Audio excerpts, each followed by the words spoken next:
A'udzubillahi minasyaitonirrajim. Bismillahirrahmanirrahim.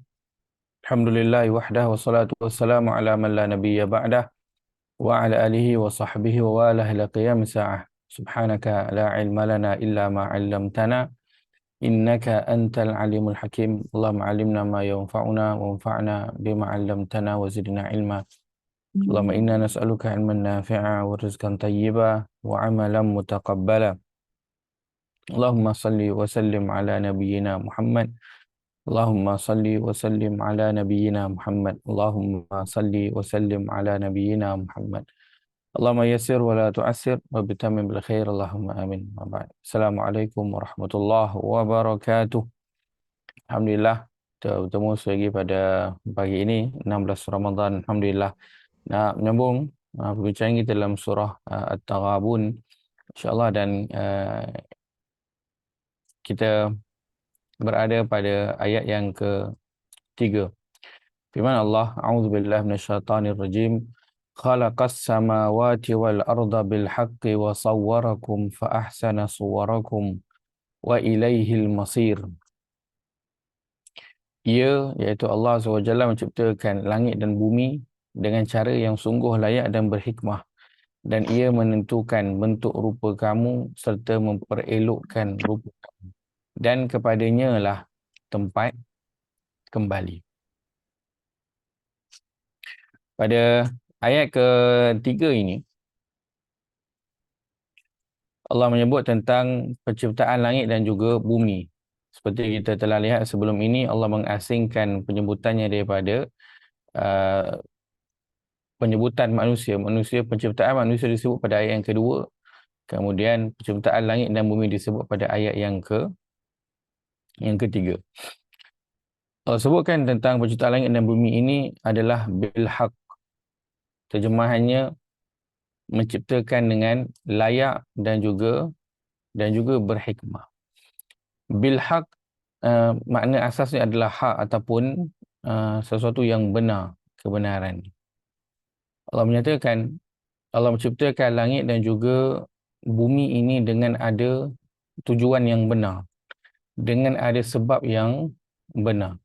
Ia bukanlah hanya setakat ciptaan yang kosong, yang tidak ada apa-apa yang diinginkan daripada perkara tersebut. Kerana ciptaan Allah Azza wa Jalla, setiap daripadanya ada tujuan yang Allah inginkan. Maka penciptaan langit dan bumi itu bil haqqi adalah benar, iaitu untuk menyatakan kebenaran, dan ia adalah sebagai hujah dan juga bukti terhadap Allah, terhadap kewujudan Allah Azza wa Jalla, dan terhadap kekuasaan Allah Azza wa Jalla.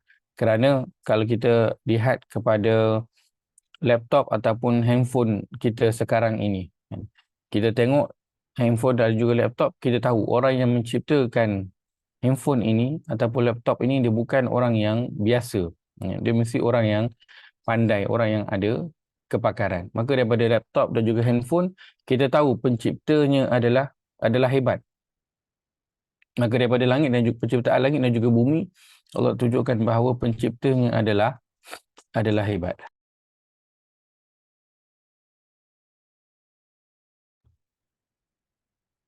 Yang pertama.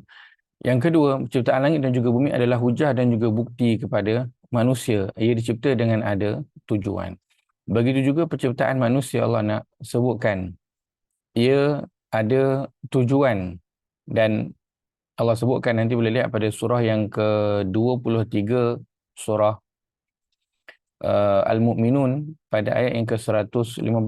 Allah berfirman, afahasibtum annama khalaqnakum abatha. Adakah kamu menyangka bahawa kami menciptakan kamu ini tanpa ada tujuan, tanpa ada sebab yang tertentu? Maka seperti penciptaan langit dan juga bumi yang ada tujuan daripadanya, maka penciptaan manusia juga ada tujuan, dan Allah nak mengingatkan kembali kepada kita apabila kita melihat kepada alam ini. Bila setiap hari kita bangun melihat matahari, kita melihat awan, adanya angin, adanya udara, adanya pokok, adanya air, mengingatkan kita bahawa ini semua ada tujuan. Maka kita yang sedang berada di sini juga ada tujuan, dan adakah kita sedang menjalankan tujuan kita ataupun tidak. Wa sawwarakum fa ahsana suwarakum, dan Allah dia membentuk rupa kamu, fa ahsan, dan dia memperelokkan rupa kamu. Dia beri yang ahsan ini adalah yang terbaik. Dia memberikan rupa yang terbaik. Allah Azza wa Jalla di antara sifatnya adalah Al-Musawwir, yang memberi rupa, kan. Itu kalau dalam bahasa Arab, gambar namanya adalah surah. Bukan surah. Kalau kita yang ayat surah-surah dalam Al-Quran ini dengan sin, perkataannya surah, kan. Kalau guna sad namanya surah, maksudnya ialah gambar. Allah Azza wa Jalla salah satu sifatnya adalah Al-Musawwir, Tuhan yang membentuk rupa. Yang membentuk rupa. Kita sebutkannya sebagai gambar. Allah yang memberi bentuk rupa kita, yang memberi gambar kita, dan Allah memberikan terbaik dalam melakukan yang demikian. Mungkin sedikit tentang perihal gambar, kan. Itu ada larangan Nabi SAW terhadap orang yang dia melukis ataupun melakukan gambar. Antaranya orang yang merupa bentukkan berhala. Ia adalah yang dilarang, dan ulama khilaf tentang orang yang melukis gambar-gambaran, kan. Tapi Nabi sebutkan tentang rumah yang di dalamnya ada gambar, maka malaikat tidak masuk padanya. Dan di antaranya juga adalah gambar-gambar yang digantung, walaupun kadang-kadang ia adalah gambar daripada kalangan ahli keluarga. Allah memberi rupa bentuk kepada manusia, dan Allah berikan yang terbaik. Allah Azza wa Jalla sentiasa memberikan yang terbaik kepada hamba-hambanya. Allah dia tak bagi yang biasa-biasa ataupun bagi yang asal boleh. Tak. Allah pasti memberikan dalam apa pun yang terbaik pada hambanya. Cuma cara penerimaan kita ini, cara penerimaan manusia, kan, sama ada dia dapat melihatnya itu adalah yang terbaik ataupun tidak. Kadang kerana keinginan kita berbeza, kita melihat sesuatu musibah contohnya adalah sesuatu yang tidak baik, tetapi pada Allah itulah ada situasi yang terbaik yang Allah letakkan kita padanya. Dan umumnya dalam kehidupan kita Allah telah berikan yang terbaik. Antaranya kalau kita lihat pada surah yang keempat ayat 125,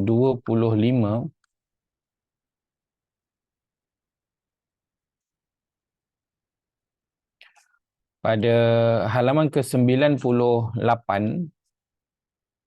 surah An-Nisa ayat 125, Allah berfirman, a'udzubillahi minasyaitanir rajim, wa man ahsanu dinan mimman aslama wajhahu lillahi wa huwa muhsinun wattaba'a millata Ibrahim hanifa wattakhadallahu Ibrahim khalila. Dan tidak ada yang lebih baik agamanya daripada orang yang menyerahkan dirinya kepada Allah dengan ikhlas, sedang ia berusaha mengerjakan kebaikan. Kalau kata tak ada yang lebih baik, ahsan, agama daripada orang yang berserah diri kepada Allah, iaitu agama Islam.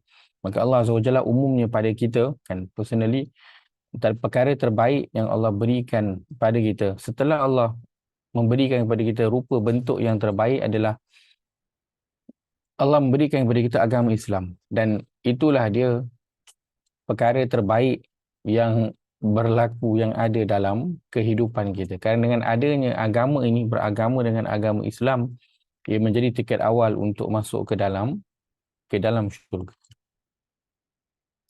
Selepas daripada itu, Allah Azza wa Jalla sebutkan pada surah yang ke-39 ayat ke-23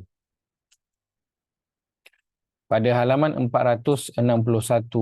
A'udzubillahi minasyaitanir rajim.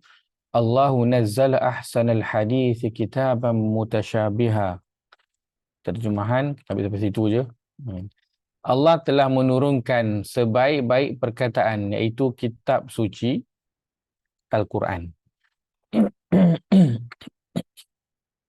Maka Allah setelah mengurniakan kepada kita agama yang terbaik, cara hidup yang terbaik, Allah kurniakan kepada kita sebaik-baik panduan, iaitulah Al-Quran. Inilah di antara bentuk fa'ahsana suwarakum, memberi rupa bentuk yang terbaik yang Allah berikan kepada kita. Kalau kepada manusia umumnya, atau kepada yang bukan Islam, Allah telah berikan rupa bentuk yang terbaik secara zahir kepada mereka. Akan tapi tambahan kepada kita adalah Allah tambahkan lagi dengan memberi agama yang terbaik, dan Allah tambahkan lagi dengan memberi kitab yang terbaik, iaitu Al-Quran. Maka setelah mendapat pelbagai perkara yang terbaik-terbaik ini, kan, maka nanti kita boleh lihat Allah sebutkan pada surah yang ke-28, surah Al-Qasas ayat yang ke-77. Allah sebutkan wa ahsin kama ahsanallahu ilaik. Dan buat baiklah seperti mana Allah telah buat baik kepada kamu. Wa ahsin itu, dan berikanlah yang terbaik sebagaimana Allah telah memberi yang terbaik kepada kamu. Maka sebab itu yang Allah inginkan dalam kehidupan kita adalah apa? Allazi khalaqal mauta wal hayata liyabluwakum ayyukum ahsanu amala. Allah nakkan daripada kehidupan ini, yang Allah nak lihat daripada kita adalah ahsanu amala, amalan yang terbaik yang kita beri kepada Allah Azza wa Jalla sebagai bentuk penghargaan kita kepada Allah yang telah memberi yang terbaik pada kita. Dan apabila kita melakukan perkara-perkara yang baik, apabila kita memberikan yang terbaik kepada Allah, itu semua Allah kan beri terbaik pada kita. Manfaatnya itu untuk siapa? Untuk kita. Allah beri pada kita rupa yang terbaik. Siapa dapat manfaat? Kita. Allah berikan kita agama yang terbaik, kitab yang terbaik. Siapa dapat manfaat? Kita. Allah beri banyak benda yang terbaik dalam kehidupan kita. Siapa yang dapat manfaat? Kita. Akan tapi bila kita memberi kembali ahsanu amala, amalan yang terbaik, kita beri kembali kepada Allah sebagai tanda penghargaan kita. Siapa yang dapat manfaatnya? Kita yang dapat manfaatnya. Allah tak dapat apa-apa pun manfaat daripada perkara tersebut. Itu Allah sebutkan nanti boleh tengoklah, saya tuliskan je sebab kita nak jimat masa. Allah sebutkan pada surah yang ke-17, ayat yang ke-7. Pada surah Al-Isra ayat ke-7, in ahsantum li anfusikum. Kalau kamu buat baik, kamu beri yang terbaik, maka kebaikan itu adalah untuk diri kamu sendiri. Dia tak ada kena-mengena dan takkan dapat apa-apa pun pada Allah Azza wa Jalla.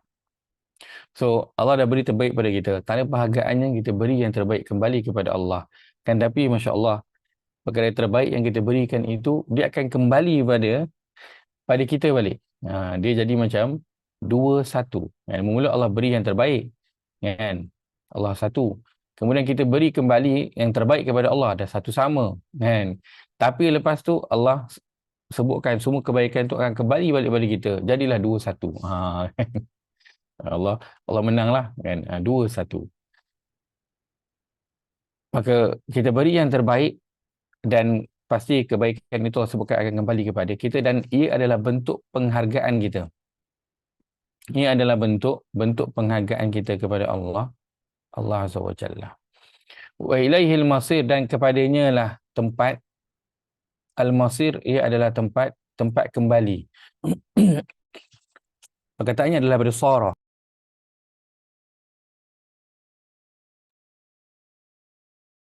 Ia sama rupa dengan sebuah perjalanan.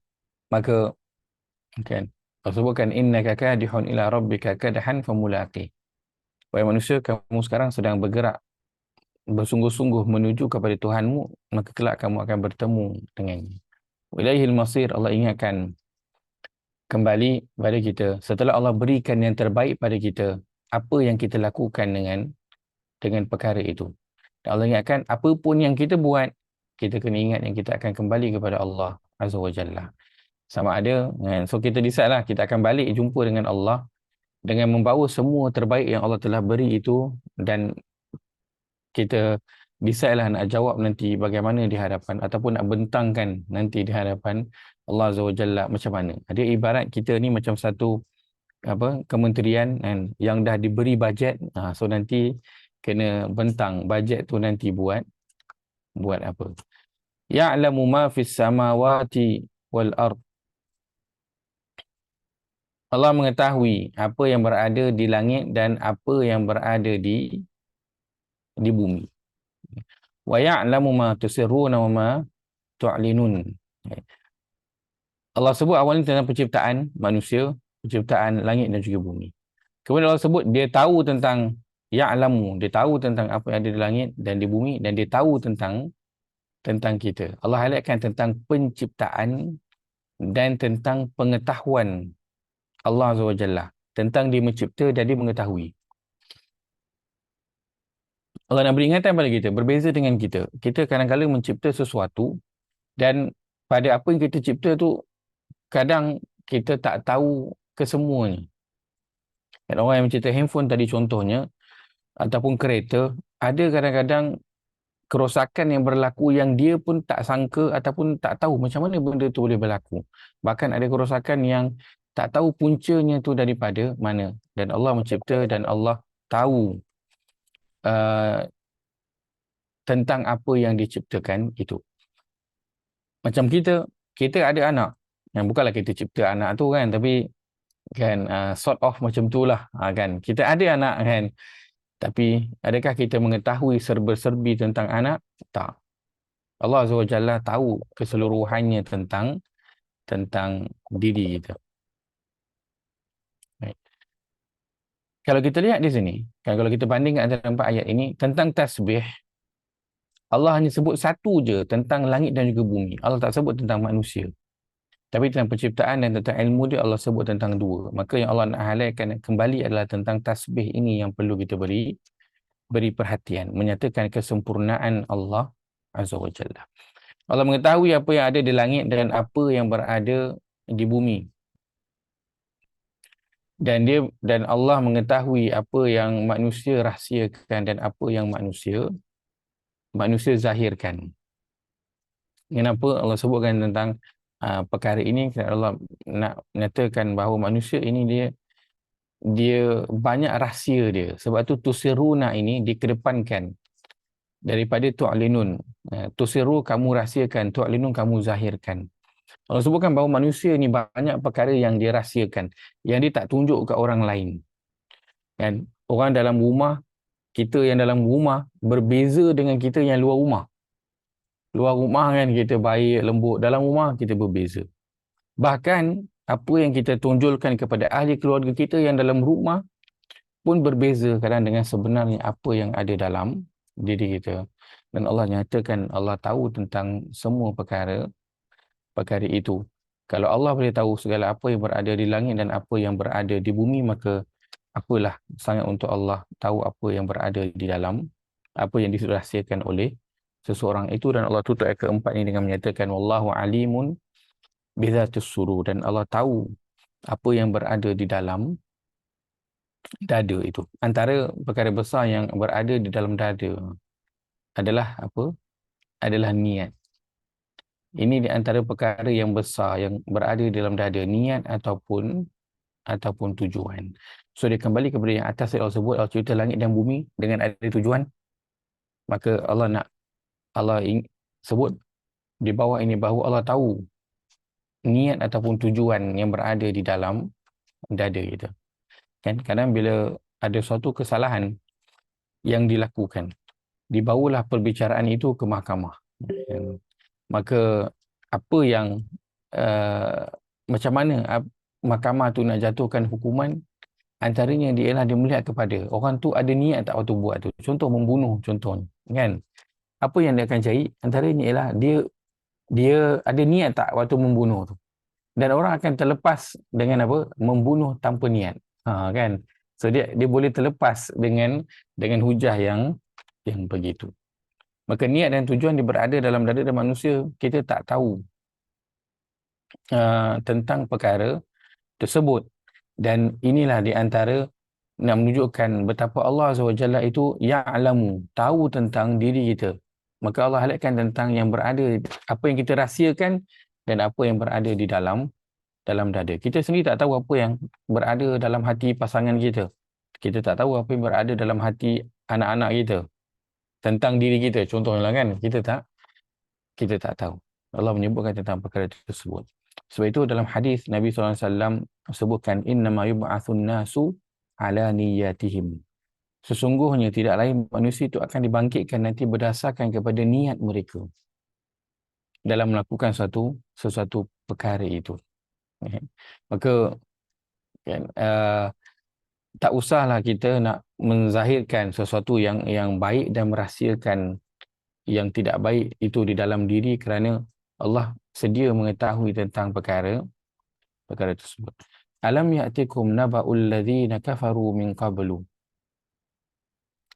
Bukankah telah datang kepadamu berita orang-orang yang engkar sebelum kamu.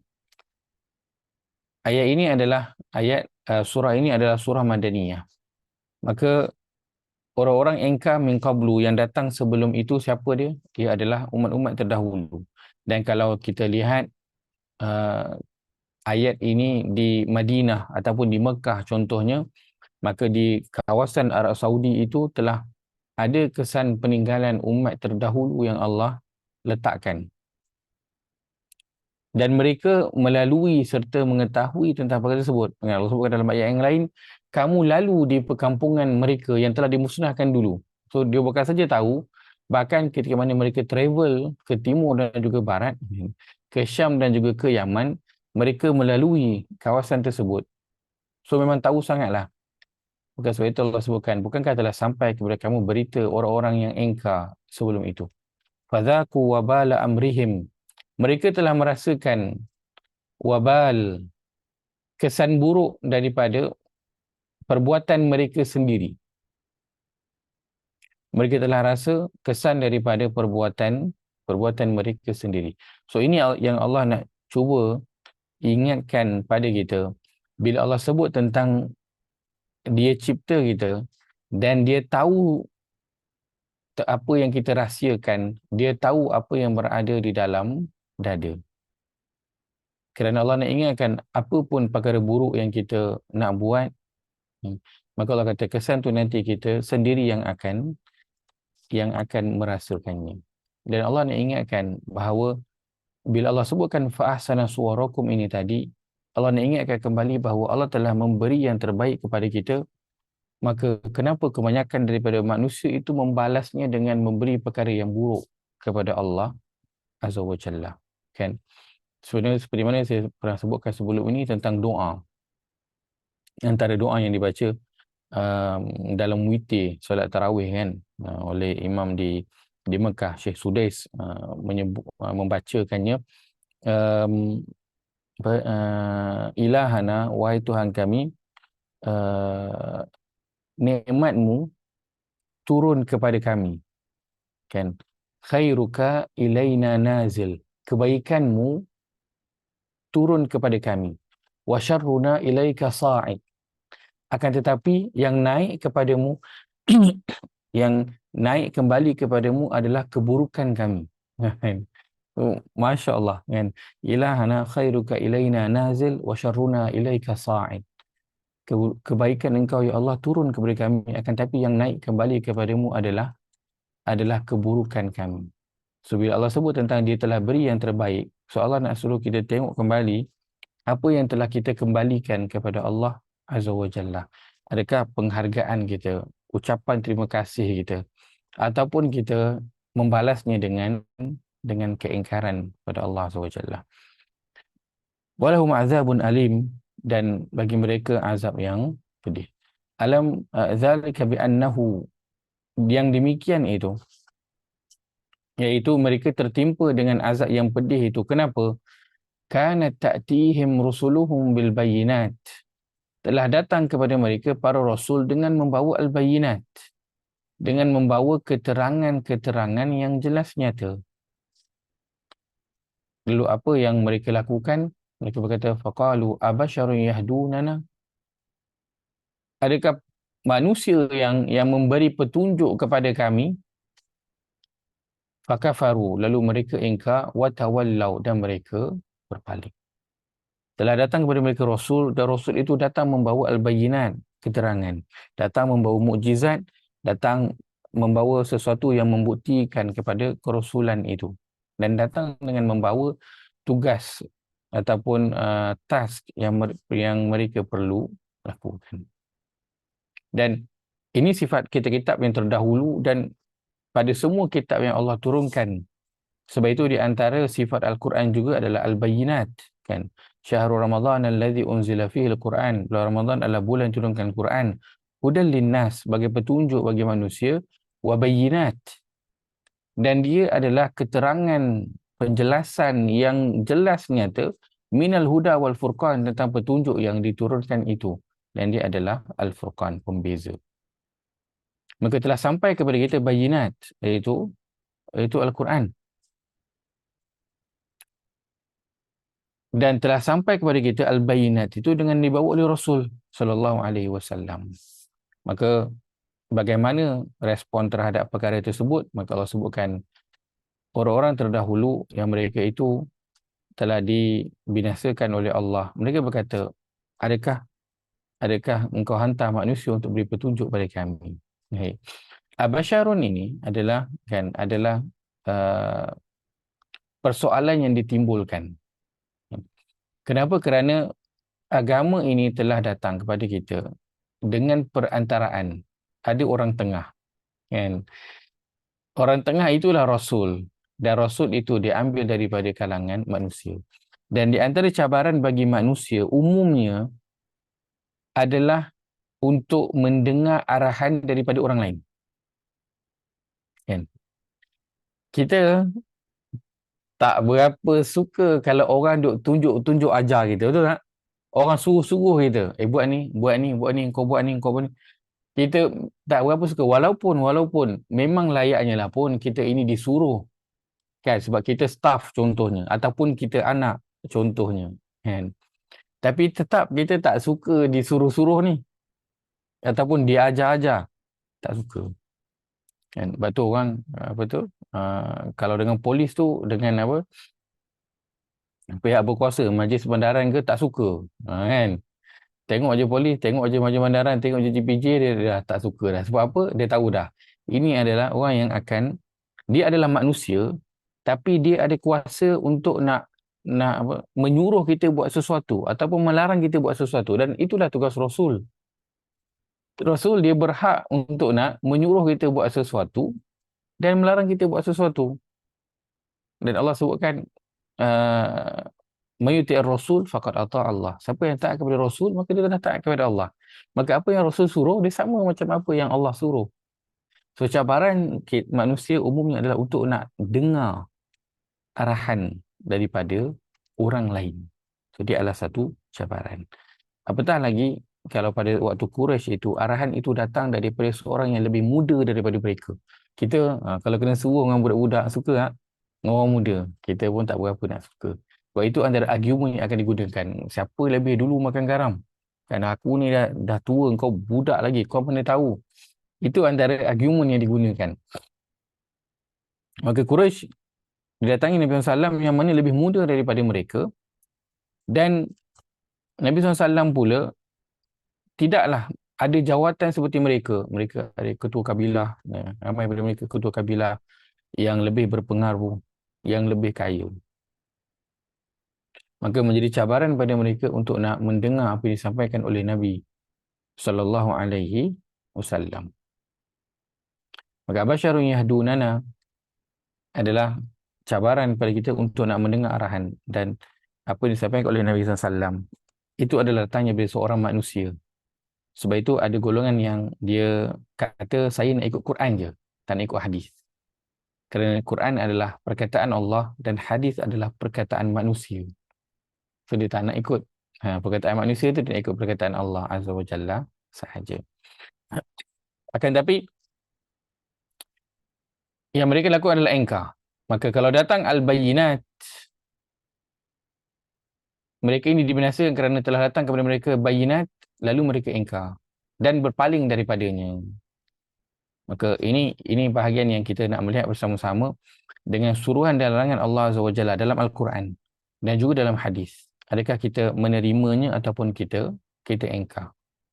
Adakah kita aslim, kita Islam, kita tunduk, berserah diri ataupun kita berpaling? Berpaling. Watawallau adalah dia berpaling setelah dia melihat sesuatu itu. Contoh kalau kata apa jalan-jalan nampak jiran, ada pun patah balik ada dulu rumah kan, takut terserempak dengan jiran.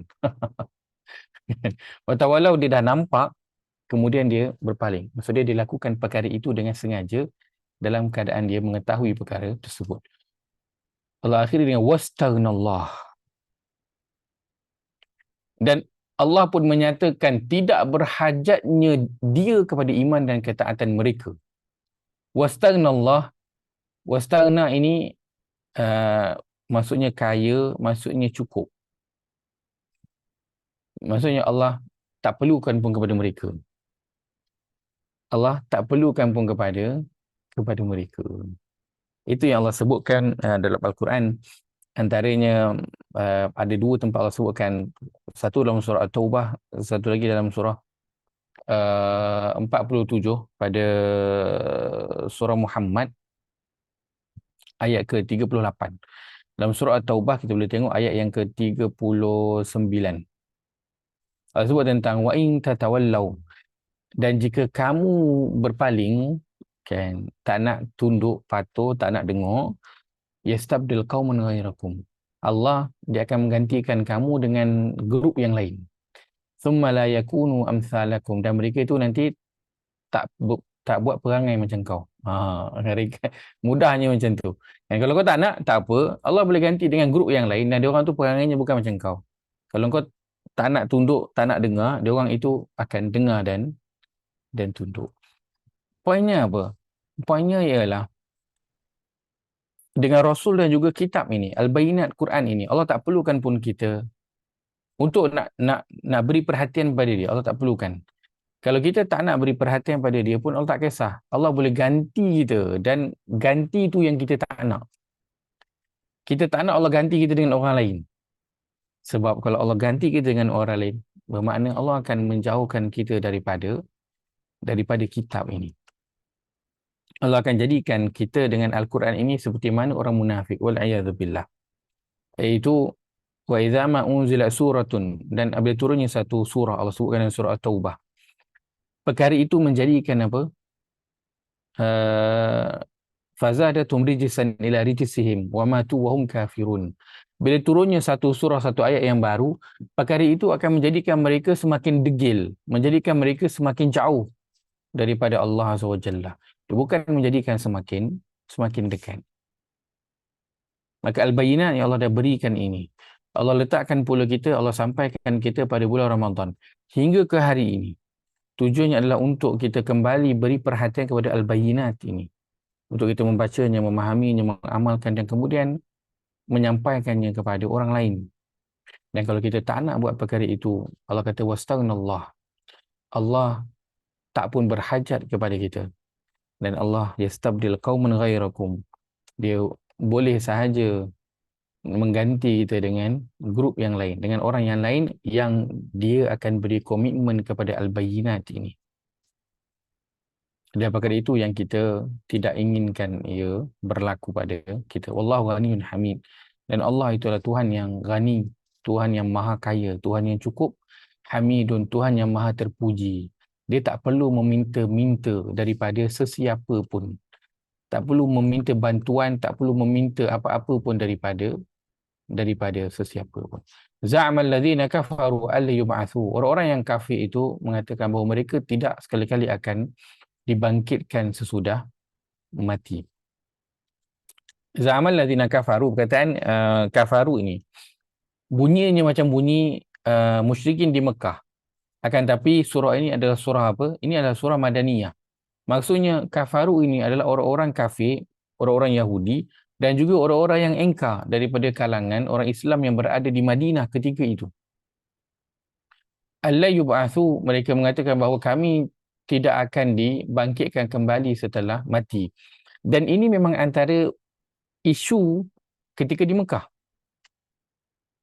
Isu ketika di Mekah, antara isu besar ketika di Mekah ialah mereka tak percaya yang mereka itu akan dibangkitkan semula. Dan Allah sebutkan pada surah Madaniyah bahawa itu juga isu yang berlaku di Madinah. Sedangkan orang Yahudi, pada kitab mereka, kan, mereka pun menyatakan perkara yang sama. Mereka kata tak pernah dengar pun cerita tentang hari kebangkitan ini, tak ada pun dalam dalam kitab kami, dalam ajaran kami. Kan? Perkara yang sama dibangkitkan. Dan perkara yang sama juga berlaku kepada dari sudut perbuatan orang-orang munafik. Iaitu mereka hidup ataupun mereka menjalani kehidupan sebagai seorang Muslim itu seolah-olah mereka rasa mereka itu takkan dibangkitkan semula. Maksudnya, dia buat dosa tu seolah macam dia takkan dibangkitkan. Macam dia takkan diazab. Kan? So, mereka melakukan kesalahan seolah macam dia takkan dipertanggungjawabkan, takkan disoal kembali. Lalu kata, Qul bala wa rabbi. Katakanlah, wahai Muhammad, bala. Ini adalah bentuk penolakan dan pernyataan. Tidak seperti yang mereka sangka bahawa manusia itu tidak akan dibangkitkan. Bala, manusia itu pasti akan dibangkitkan. Wa rabbi, dan demi Tuhanku, la tub'athunna. Ada di sini huruf la dan ada di sini nun sabdu. Latunabba'unna, sama ada huruf lam dan juga ada nun sabdu. Ini adalah huruf apa? Dalam bahasa Arab dia panggil sebagai huruf taukid ataupun huruf penegasan. Kalau ada satu penegasan, maaf, kalau kita bagi tahu sesuatu itu tanpa ada penegasan. Contoh, kamu akan dibangkitkan. Satu lagi, kamu pasti akan dibangkitkan. Satu lagi, kamu benar-benar pasti akan dibangkitkan. Bila bertambahnya huruf penegasan, bermakna kita sedang bercakap dengan orang yang sedang tak percaya. Kalau kita cakap macam biasa, aku datang. Oh, okey. Maksudnya kita cakap dengan orang yang dia percaya kita akan datang. Satu lagi, aku pasti datang. So, kita cakap dengan orang yang dia 50-50. Mungkin dia, kan, dia ni betul ke tak betul datang ni. Kita pun cakap, aku pasti datang. Aku datang punya. Cakap. Tapi kalau kita cakap dengan orang yang dia tak yakin kita akan datang, kita akan kata, confirm aku datang punya. Confirm, kau jangan risau. Confirm aku datang. Itu kita cakap dengan orang yang dia macam lebih tak percaya kan. Dia punya percaya kita nak datang tu 10%. Lagi 90% tu dia tak percaya kita akan datang. So kita akan guna lebih banyak kata penegas. Dan di sini Allah gunakan dua kata penegasan nak menggambarkan kepada audiens yang Allah sedang bercakap itu adalah orang yang sedang tidak percaya pada apa yang disampaikan. La tunabba'unna bima amiltum, dan bahagian ini yang orang munafik bimbang. Akan diberitahu tentang apa yang mereka telah kerjakan. Akan diberitahu tentang apa yang amal mereka nanti ketika di dunia. Itu yang antara yang Allah sebutkan, yang ditakuti oleh orang munafik dalam surah Taubah juga. Allah sebutkan orang-orang munafik itu, mereka takut, mereka bimbang, turunnya satu surah, tunabbi'uhum bima fi qulubihim, yang akan memberitahu tentang apa yang berada di dalam dada mereka. Allah gunakan tunabbi'anna, dia berasal daripada perkataan naba'a. Kan? Kita ada surah namanya An-Naba'. Apa maksud naba'a ataupun An-Naba'? Dia adalah satu berita besar. Dia bukan hanya berita. Sebab kalau berita kita ada khabar. Kan? Bila kita tanya apa khabar tu kan. Khabar tu, apa perkhabaran kamu? Apa berita kamu? Tapi Allah tak guna sini khabar. Allah guna la tukhbiranna.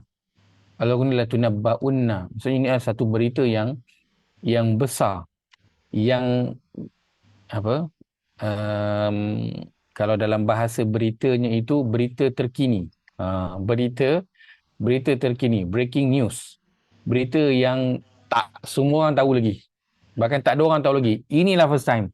So Allah kata tunabbaunna, ini aku yang akan bagi tahu, dan tak ada orang lain tahu tentang apa yang kau buat selain diri kau sendiri. Orang lain tak tahu. So aku akan bagi tahu apa yang kau dah buat, dan ketika itu semua orang, itulah kali pertama orang akan tahu apa yang kita buat. Waktu tu orang akan tahu kita buat sesuatu tu ikhlas ataupun tidak.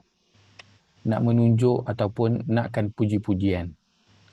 Waktu tu semua orang akan tahu apa yang kita lakukan belakang-belakang, sembunyi-sembunyi waktu kita seorang-seorang. Datu nabba'unna.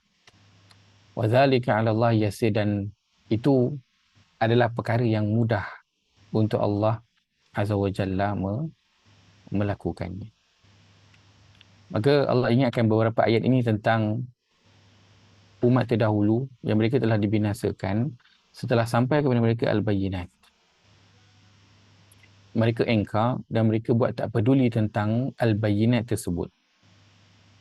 Maka Allah kata Allah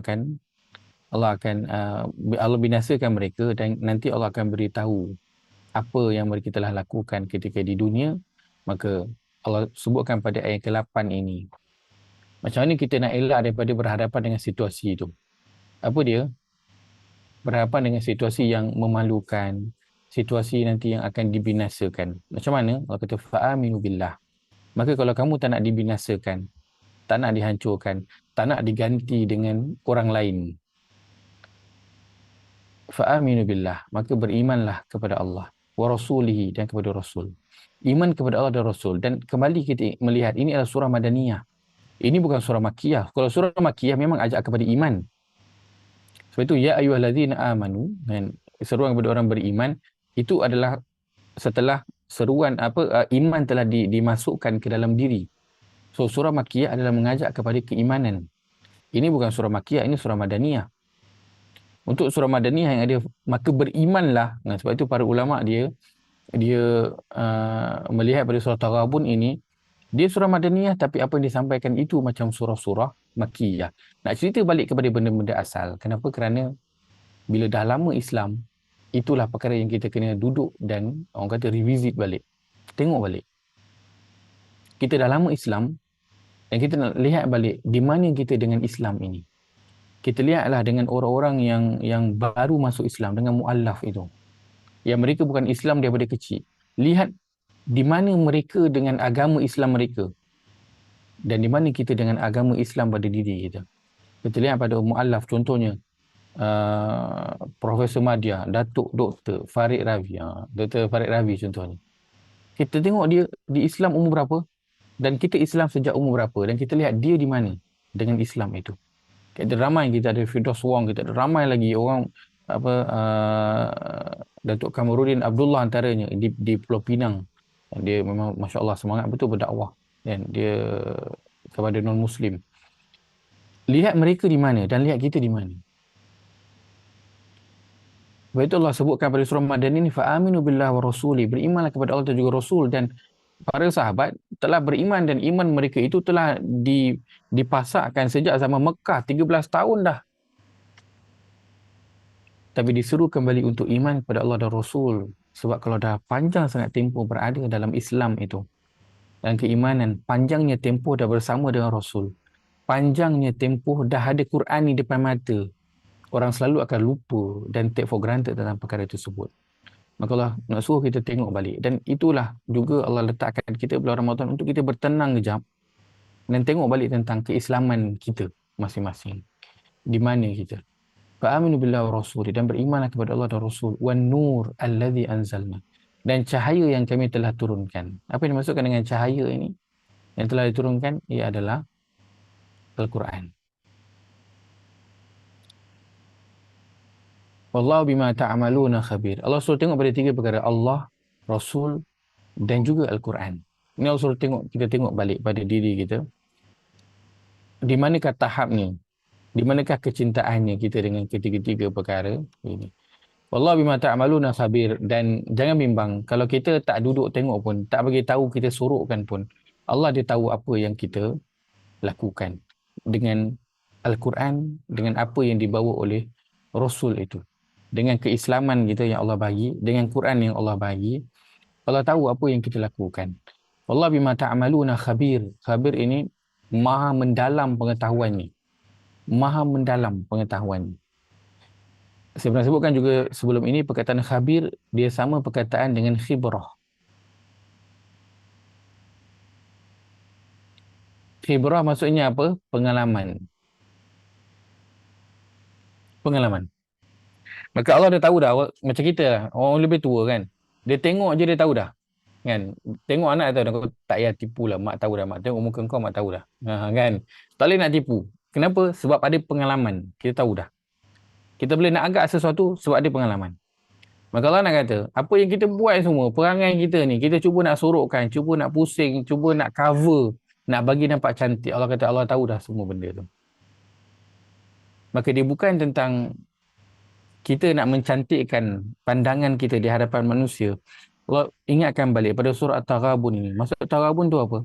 Hari diperlihatkan segala kesalahan. So Allah nak suruh kita duduk dan tengok balik kesalahan kita yang kita duk sorok daripada orang ni, daripada manusia lain. Allah nak suruh kita duduk dan tengok balik bahawa kesalahan itu semua nanti, bahkan bukannya nanti, kesalahan itu tak kala kita lakukan, ia adalah jelas nyata di hadapan Allah SWT. Tak tersorok apa pun.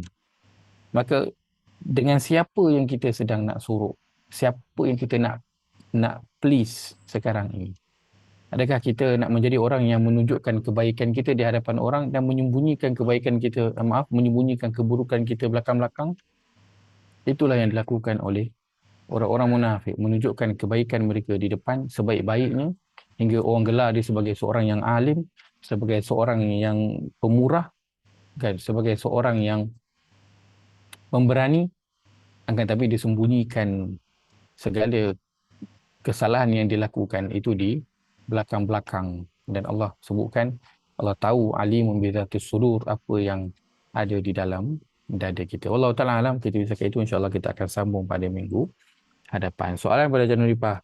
Ustaz, kalau kita simpan dalam hati jika kita disakiti, tak apa Ustaz, sebab susah nak lupakan. Ya, simpanlah di dalam hati.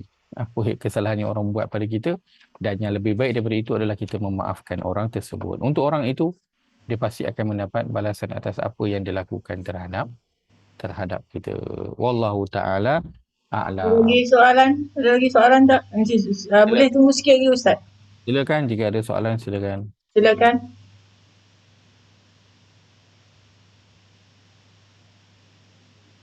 1, 2, 3. Alhamdulillah. Ada, saya ada Ustaz. Aish, Sorry Ustaz.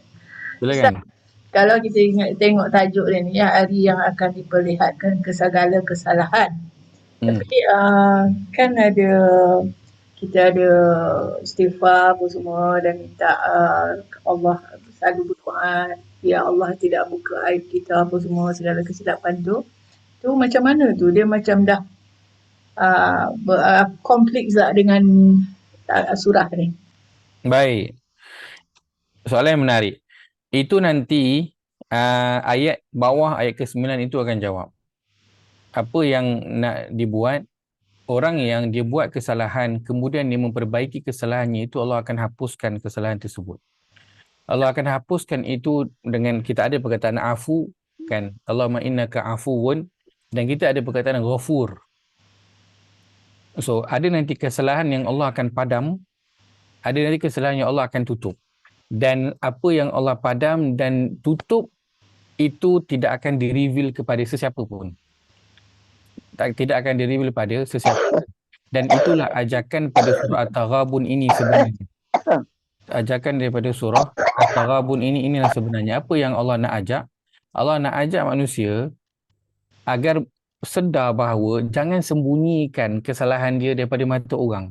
Jangan sembunyikan belakang-belakang. Bukan nak suruh menzahirkan kesalahan dia, bukan.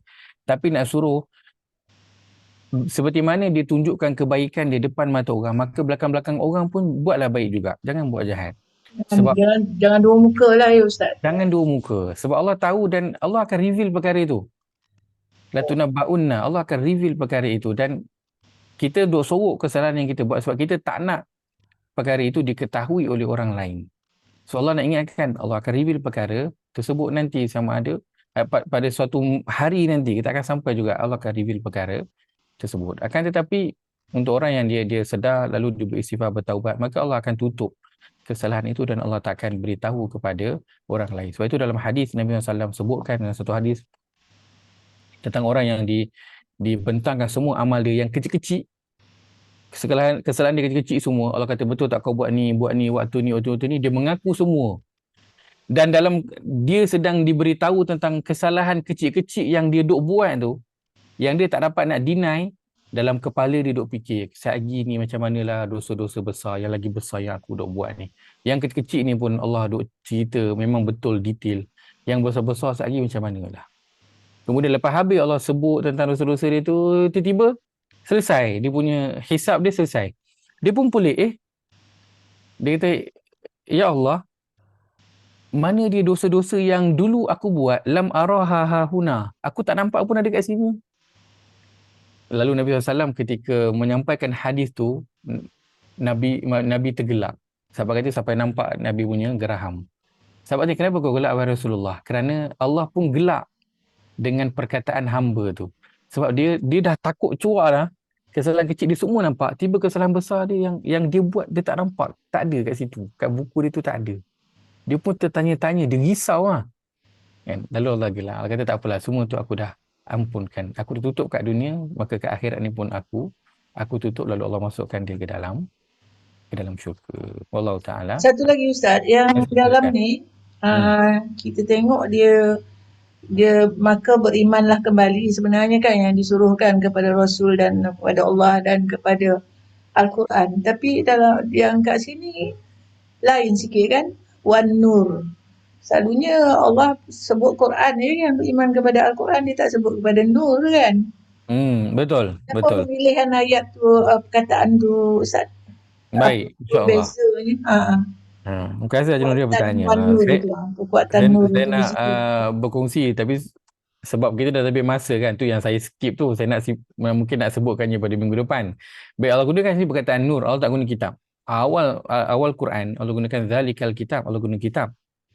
Di sini Allah guna nur. Kenapa Allah cerita tentang nur, cahaya? Kerana daripada awal At-Taghabun ini, dia adalah cerita tentang penyakit dalam hati, tentang apa yang berada di dalam dada. Penyakit-penyakit hati ini dia datang kenapa? Kerana hati itu telah mula gelap dan tidak ada cahaya. Tak ada petunjuk. Maka Allah sebutkan berimanlah balik kepada Quran ini yang akan nanti memberi cahaya, memberi petunjuk kepada apa yang berada di dalam dada itu. Kerana bila kita sebutlah tentang diri kita, bila dah lama Islam ni, bila dah lama Quran ni ada, kita dah jadi macam kurang berminat ataupun nampak dia adalah sebagai satu perkara yang biasa. Maka cahaya dalam diri itu telah mula malap. Cahaya ini dia perlu digilap. Dia perlu kena selalu dibiarkannya terang. Kalau kita tak asah dia akan semakin malap dan dia akan padam. Okey, betul, Allah ingatkan balik. Ini cahaya yang kena nak diterangkan balik dalam diri itu. Kerana dia dah kembali malap. Sebab itu akhirnya orang mulalah buat perkara-perkara yang dulu dia tak buat, tapi lama kelamaan dia kembali kepada dia yang sebelum ini. Wallahu a'lam. Kan ada Ustaz cakap yang kalau orang yang ingkar tu kalau dia tak mau taat, Allah akan gantikan dengan orang lain kan, dengan kumpulan lain kan. Ustaz boleh bagi contoh tak tu? Orang yang digantikan dengan orang lain? Yang kalau dia ingkar, tak mau ikut, tak nak taat tu kan. Degil. Baik. Itu umumnya Allah lakukan kepada umat-umat terdahulu. Yang Allah dah bagi Nabi Rasul dan keterangan, lalu mereka dibinasakan. Kenapa mereka dibinasakan? Dan bila Allah binasakan mereka tu, kan, Allah sebutkan, kita lihat pada penghujung surah yang ke As-Sajadah tak Ustaz? As-Sajadah yang mana? Baik, surah yang ke 19, surah Maryam. Allah sebutkan ayat terakhir. Saya bacakan terjemahannya. Dan amatlah banyak kaum-kaum kafir yang kami telah binasakan sebelum mereka. Engkau tidak menyedari ataupun mendengar suara yang sayup bagi seorang pun daripada orang-orang yang telah dibinasakan itu. Maksudnya apa? Mereka telah dibinasakan keseluruhannya. Allah tak tinggal seorang pun daripada mereka. Semua sekali habis. Kemudian Allah bangkitkan generasi yang baru. So itu antara cara Allah Azza wa Jalla menggantikan satu kaum yang tak taat dengan kaum yang lain. Dan itu cerita umat-umat yang terdahulu. Kalau kata sekarang ini kan, secara zahirnya kita nampak orang tu semua dimatikan, tak. Sekarang dah tak ada. Pada waktu Nabi Muhammad SAW, tak ada lagi cara yang dulu Allah binasakan semua ganti yang baru, tak. Kerana umat Nabi Muhammad ini nanti dia akan dibawa semua keingkaran dia nanti, dan dia akan dibalas sekaligus nanti di akhirat. Sebab tu kita dulu nanti yang akan dibicarakan. Soal simpan semua nanti. Tapi bagaimana kita pada masa kini digantikan, iaitulah dengan kita ini yang dulunya dekat ke arah kebaikan, tetapi semakin lama semakin jauh. Dan itu antara tanda digantikan dengan orang-orang yang lain. Dulu mungkin rajin pergi solat jemaah, solat awal waktu kan. Sekarang lepas tu dah kurang pergi solat jemaahnya, dah makin lambat solatnya, dan makin lama tu makin rasa solat tu hanya setakat nak lepaskan solat je. Kan. Quran dulu mungkin baca, mungkin lepas tu dah makin kurang masa dia dengan Quran, disibukkan dengan perkara yang lain, akhirnya tak ada masa dengan Quran. Kan, sebab itu orang sebutkan bila kita tak baca Quran ataupun kita tak solat itu, dia bukanlah kita tak solat dan tak baca Quran, tapi sebenarnya kan, Allah tak nak kita berdiri di hadapan dia, dan Allah tak nak dengar kita membaca kalam Allah. Dan itu yang Allah sebutkan dalam surah dalam juzuk ke-29. Kan nanti ada orang-orang yang dia nak sujud, fala yastatiun, ketika itu dia tak boleh nak sujud. Kenapa? Kerana Allah tak nak dia sujud. Dan begitu juga pada orang-orang munafik, Allah sebutkan pada surah yang ke-9, surah At-Taubah,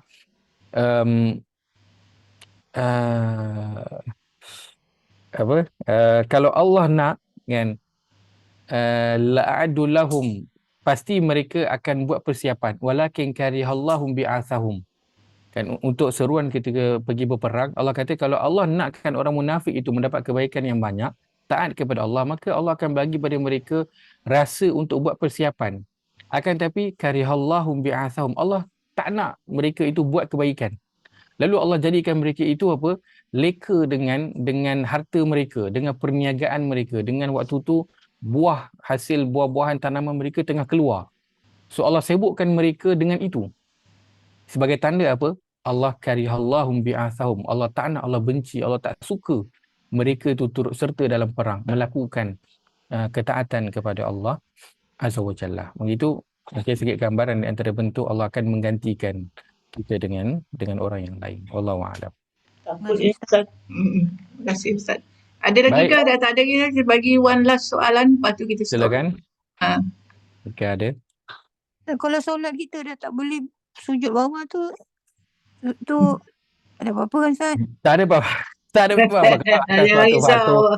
Faktor-faktor umur kita atas kesihatan, tak apa, khair insya-Allah. Dan itu kita lihat antara perkara yang biasalah kan, yang akan berlaku, insya-Allah khair insya-Allah.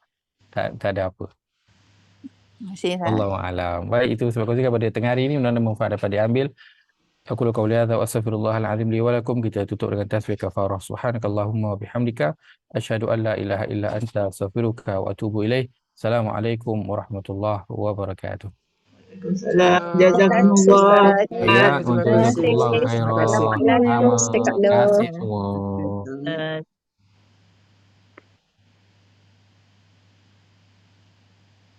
Okay, saya end the meeting ya. Thank you all.